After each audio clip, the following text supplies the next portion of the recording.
Adventures of Huckleberry Finn, by Mark Twain, Chapter 1. Notice: persons attempting to find a motive in this narrative will be prosecuted. Persons attempting to find a moral in it will be banished. Persons attempting to find a plot in it will be shot. By order of the author, per G.G., Chief of Ordnance. Explanatory. In this book a number of dialects are used, to wit, the Missouri Negro dialect, the extremest form of the backwoods southwestern dialect, the ordinary Pike County dialect, and 4 modified varieties of this last. The shadings have not been done in a haphazard fashion, or by guesswork, but painstakingly, and with the trustworthy guidance and support of personal familiarity with these several forms of speech. I make this explanation for the reason that without it many readers would suppose that all these characters were trying to talk alike, and not succeeding. The Author. The Adventures of Huckleberry Finn. Scene: the Mississippi Valley. Time: 40 to 50 years ago.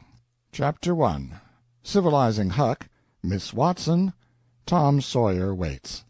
You don't know about me without you have read a book by the name of The Adventures of Tom Sawyer.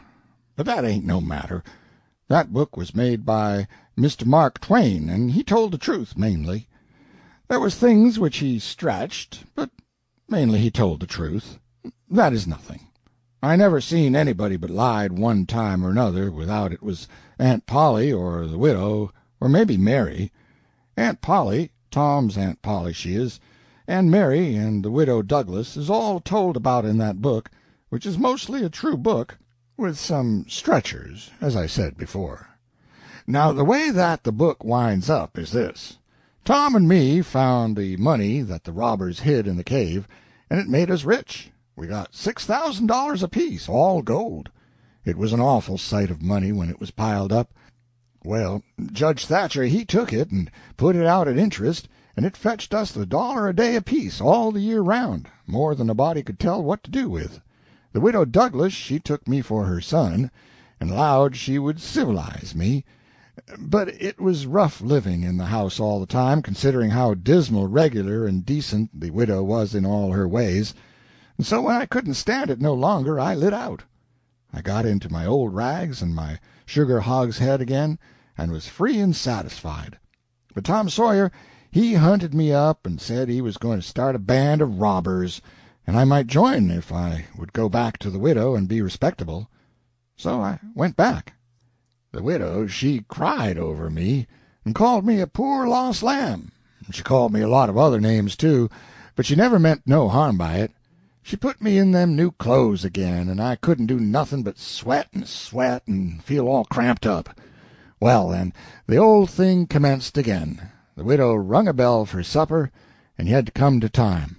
When you got to the table, you couldn't go right to eatin', but you had to wait for the widow to tuck down her head and grumble a little over the victuals, though there warn't really anything the matter with them. That is, nothing, only everything was cooked by itself. In a barrel of odds and ends it is different. Things get mixed up, and the juice kind of swaps around, and the things go better. After supper she got out her book and learned me about Moses and bulrushers, and I was in a sweat to find out all about him. But by and by she let out that Moses had been dead a considerable long time. So then I didn't care no more about him, because I don't take no stock in dead people. Pretty soon I wanted to smoke, and asked the widow to let me, but she wouldn't. She said it was a mean practice and wasn't clean, and I must try to not do it any more. That is just the way with some people. They get down on a thing when they don't know nothing about it. Here she was a-bothering about Moses, which was no kin to her and no use to anybody, being gone, you see, yet finding a power of fault with me. Sample complete. Ready to continue?